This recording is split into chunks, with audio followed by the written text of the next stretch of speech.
Ryan, how's it going? What's up, brother? Good to see you. Good to see you as always. Thanks for being here. And I have no place to be but with you right now. So it's a great place to be. I love it. I love it. For anyone joining us, Ryan Nece, founder and managing partner of Next Play Capital. Ryan is a former NFL player, Super Bowl winner with the Tampa Bay Buccaneers. After going undrafted as a free agent in 2002, played his college football at UCLA, really just I feel like it's a pleasure to get to know you.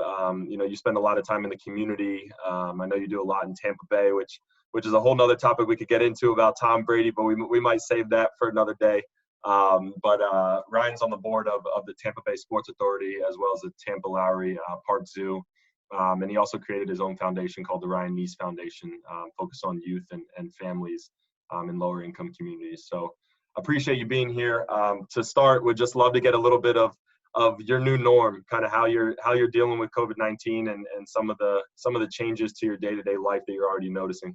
Man, it's a great question. I feel like it's the first question everybody's asking each other, right? And that's part of the new norm, is just asking others how you're dealing with this. How are you handling this? More importantly, how are you feeling, right? Yeah.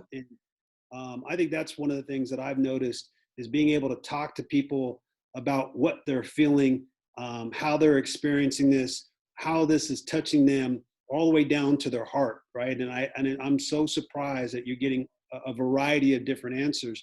One of the things for me, Brian, is one, it's just, I travel so much. I'm on a plane 2 or 3 days a week. I have never been in one city for an entire month since I was 22, maybe, right? And so that's a lot of moving around all the time. So needless to say, being here with my family and getting some downtime is probably a good thing. It makes me a little antsy and a little uncomfortable, but that's the interesting part, is how do we find comfort in the uncomfortable, right? Yeah. And finding that is something I think we're all trying to figure out right now. And with so much uncertainty about what the future is going to hold, I know a lot of people are feeling anxiety and feeling a lot of discomfort right now. So for me, it's playing small ball. Yeah. And, people have won championships, and I'm a sports guy, have played doing small ball. So let's go back. How can I be the best at what I'm doing right now, presently with you in this moment, doing this video conference, and focus my time and attention on that? I don't need to be distracted on the other 10 other things that I probably would be in another day 2 weeks ago. So really focusing on these little things, both with my family and with work, trying to make sure we're cleaning up things that have been overlooked, not neglecting things. So I call it playing small ball right now. That's great. Let's talk a little bit about just that extra time, some of the things that you're seeing founders maybe doing with their teams, just how people are communicating and the little things that you're seeing them maybe do with this time that isn't spent on a plane or isn't spent in a meeting or in an Uber. Yeah, I mean, right now you're finding a lot of the founders that we're talking to, a lot of the individuals across the industry. It's amazing how many of them are showing you, especially even the GPs and founders that we know in a similar position, are showing you that they're still communicating, that they're still doing all hands meeting, that they're still doing partner meetings, and it's all via video. It's all via Zoom. It's all via video conferencing and chatting that way. And to me, more so than ever, we're finding times, again, I'm used sports, you got to huddle up. Yeah. You're probably huddling up more and adjusting more right now than you've ever had, and finding ways to think through strategically about one particular moment. And the reason that we're huddling up more is because every new day is a new day. It's so fluid right now with the news and information that we're getting, what some true, some not. It's making it really hard to look too far in advance. So you're literally having to take it one day at a time, and not to be cliche. So I'm hearing more founders huddling up, thinking about ways to focus on the numbers, of tightening the belt, and not trying to panic right from the top, because, and you know this, Brian, we've been around enough people and around enough leaders. If the leadership starts to crumble, if the leadership starts to show like they don't have the answers, even if they start to show that, you will lose your company, you will lose your employees. And so right now it's a really important time for leaders to do everything they can to maintain confidence, to try to maintain morale, not being disgenuine, but at the same time making sure that they're thinking strategically around how to support their employees. Just got off a phone call, he said, with a couple CEOs, and they said, one of the biggest things that they're struggling with is, I haven't spent this much time with the HR department. and, and because there's usually disconnect, that's an area where you're finding CEOs learning, wow, there's a lot of areas of my own company that I wasn't even really fully aware with or attuned with. And now I'm having to lean into these areas more to make better decisions here. Super interesting. Let's just talk about, you've spent so much time around leaders, whether that's in the corporate world or the professional world. What does leadership look like right now? What are some of the qualities that you think are important, and how do good leaders communicate effectively with their teams right now? Phenomenal question. And I've been around, you're right, a lot of phenomenal leaders in the world of sports. And I think about the Elways of the world and the Derek Brookses of the world and the Drew Breeses of the world and Baron Davises of the world, and individuals that, when they stepped onto the court, or they stepped onto the playing field, they demanded respect because of the way that they carried themselves. And I think about the business world and like a Ken Lin at Credit Karma, or just so many individuals that even makes me try to think about all the different folks, the CEOs of companies. What I think makes for a great leader in these times of adversity is, one, still being able to pause and not panic. It's easy to panic. It's easy to allow emotions to overwhelm you in your decision process right now, but not allowing those emotions to come in and play a role. Being able to be sensitive, level-headed, being able to still be calculated and strategic from a business standpoint, and probably in the back of their mind, they've had a backup plan or a strategic plan of a worst case scenario, and being able to think about how to execute that. And even if they haven't, those individuals have quickly circled the wagons and to find other mentors and other leaders to do this. What are you doing? How should we do this? This is what I'm struggling with. This is what I'm thinking about. And all of a sudden, you're getting generals talking to other generals, so that there's some commonality of how to handle the water. So I think right now you're seeing a lot of leaders reaching out to one another to talk and get advice, and then act decisively. This isn't a time to waver. This isn't a time to be passive in a sense. You have to be decisive, and some of those decisions may be tough. They may be hard on your employees, because you may have to, do things that nobody had expected. But this is unexpected time and unprecedented times, which calls for sometimes taking making unprecedented decisions. It's super insightful. Share a little bit. I know the next play structure, but just for people that don't know, you guys do both fund-to-fund investing and direct investing. How do those worlds look in 6 months from now? Which one do you think is more impacted? Just give us a little bit of the sense of kind of how you think about those things. Moment for moment, I don't even know what the next 6 months is going to look like. That being said, the way that we're structured at Next Play is 80% of our capital is invested into a phenomenal group of managers that we consider some of the best in the world, very top tier managers. And we're grateful and privileged to be able to have the opportunity to invest in these managers. We have the idea and the premise of, we want to be able to give individuals access to a country club of the top tier venture funds that has historically never had access, or have been left behind, or haven't had those opportunities. And that's who our LPs are. It's a lot of individuals, small family offices, institutions, and others that would never be able to invest in one of these funds, let alone in the 21 managers we're invested in. And then at times, we also are self-aware enough to know that the vast majority of returns are coming through these managers' portfolios. And so if there's times for us to co-invest alongside of these managers and be able to take our network of men and women who are leaders in 32 of the major cities around the country, who are decision makers and can help these portfolio companies, there are times where we'll take a swing at a company and make a few direct investments. And so it's worked really well for us. Our investors come to us because we're giving them access, we're giving them exposure to this asset class, but we're mitigating the risk through diversification of a fund-to-fund and a blended model with some of the co-investments. So that's our structure. What it's going to look like 6 months from now, I think one thing, pacing from an investment standpoint is probably going to slow. We've seen pacing rapidly increase over the last number of years, where it felt like VC funds were coming back to market. Man, it felt every other year, but Yeah.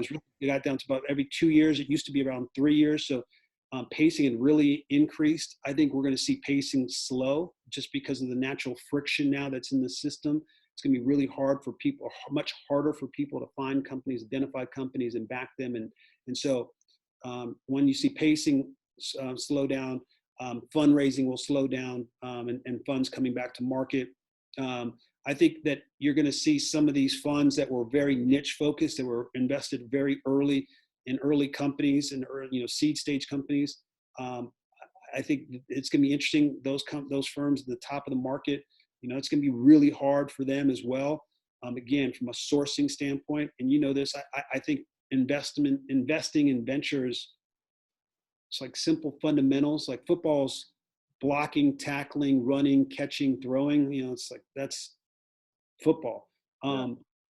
In the VC world, it's sourcing, picking, winning, and working. And then I kind of throw a fifth one in there, networking. And the individuals that do those kind of 5 things really, really well at the highest level over and over seem to find ways to win. Well, that entire chain and all those buckets are being disruptive. And so to me, again, this why I think the venture funds that have seen multiple corrections over the year, that have weathered these storms, that are professionals, that are they're not blinking. This is a time, I think they're licking their chops. They know that the pendulum is going to swing back in their favor to be able to negotiate terms that are more investor friendly than founder friendly. And I think they're going to be really aggressive.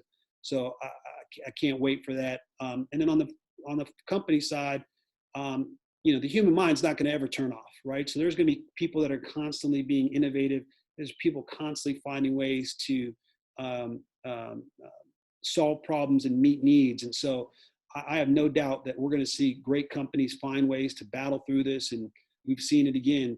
The data and the history tells us that some of the best performing companies, venture-backed companies of all time, have come on the back of recessions and downturns and corrections. So it should be really interesting to see how that plays out.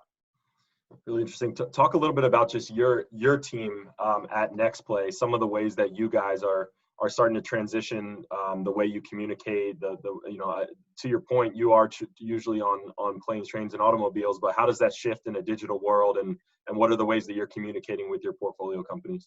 Yeah, it's a good question. So one of the things we quickly did, we used to have a pretty fluid schedule. Our partner meeting was on Monday. We always made sure that was the number one priority on the entire calendar, whether that was in person or away virtually. We made sure to make that happen. The rest of the schedule, in terms of how we communicated, when we saw each other, that was pretty fluid. And so what we've done now is actually we've become more rigid. We've set a time in the morning, in the afternoon, and in the evening to actually all video chat, to get on FaceTime and be able to communicate and see each other and make sure we're staying top of mind and talking through things like we would be in the office. So we've been much more prudent about that and disciplined about that. That's probably the biggest change that we've done as a team. And at the same time, thinking through of, communicating to the founders that we work with. For us, it's messaging. It's how can we be supportive? How can we be there to help you if you're be a sounding board? That's the best we can do at this time. There's a lot of other phenomenal firms that are helping these companies battle through these times. But, you asked a question. We've been around a lot of great leaders. We've seen a lot of individuals handle these types of pressure situations in a successful way. And a lot of it's how they handle things going on in here. It's how they quiet the mind and how they focus and don't allow the pressure to overwhelm them. And so we talk to our founders about that, right? And that's that mental state is crucial right now, right? Mental toughness is, I think, oftentimes overlooked. And right now we need a lot of people with a lot of mental toughness from a leadership standpoint. Absolutely. I wanted to save the last few minutes just because I feel always lucky to have your position between so many different worlds. You're not just in venture, you're in community, you're in sports and so many other things. talk a little bit about what you're seeing in the sports world. You know, what are some athletes doing in the community? What are some of the things that you're inspired by? What are the things you hope to see over the next couple months, just given the platforms that some of those guys have? Well, man, it gives me goosebumps, honestly, if you could see them on my arm. But because it's amazing in this time of adversity, in this time of chaos and stress, to watch the human heart rise up and watch individuals both in the sports world and the business world raise their hand and say, hey, I'm going to do what I can to help out. And from Steph Curry to Giannis to a number of guys in the basketball world that said, hey, Kevin Love, go Bruins, stepped up and said, hey, I'm going to help support some of the individuals that are going to be out of work and donate money to support those individuals that take care of us at the stadiums and at our facilities. That's phenomenal act of kindness, right? And I believe in the power of giving and in those principles, and you're seeing it even in the business world. Dick Costello just said he's helping to support food are providing food for families in need during this time, right? One of the things we talked about, you and I've discussed, is there's a lot of kids that are going to school to learn and be educated. There's a lot of kids that are going to school to learn and be educated, but also get their meal or only meal. Yep. And individuals that are stepping up to do that.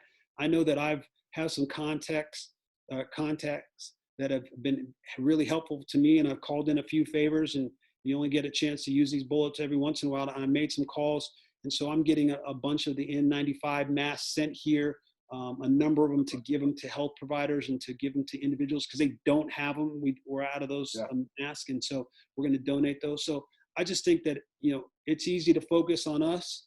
But another man's floor is another man's ceiling. And the more that we can think about the needs of others can also give us perspective that maybe our situation isn't as bad as what the media is telling us it is, or what our own mind, how our mind tricks start playing on us and we think it is. So, and those are the things that I'm constantly thinking about during this time. But appreciate you asking that question because, it's dear to me. Thank you for being here. As always, I appreciate you, man. Hey, man, I appreciate you. I'm happy for you. You got a sweet pad. I love this. I love that you're doing this. I love that all the things that you're doing. It's about community, whether it's this time or 5 years or 20 years from now. It's about community. It's how we all are going to continue to communicate and educate. And, another philosophy we believe in is iron sharpens iron, right? Yeah. So we're all doing that. And I appreciate you, my friend. You do a lot, and I've learned a lot from you. And we'll continue to watch all the other videos and all the other amazing people you're going to have on this, on your program and on the website. So can't wait. Thank you, man. I appreciate you. Ryan Nece, founder, managing partner at Next Play Capital. Thank you, man. Till next time. All right, brother. Okay. See you.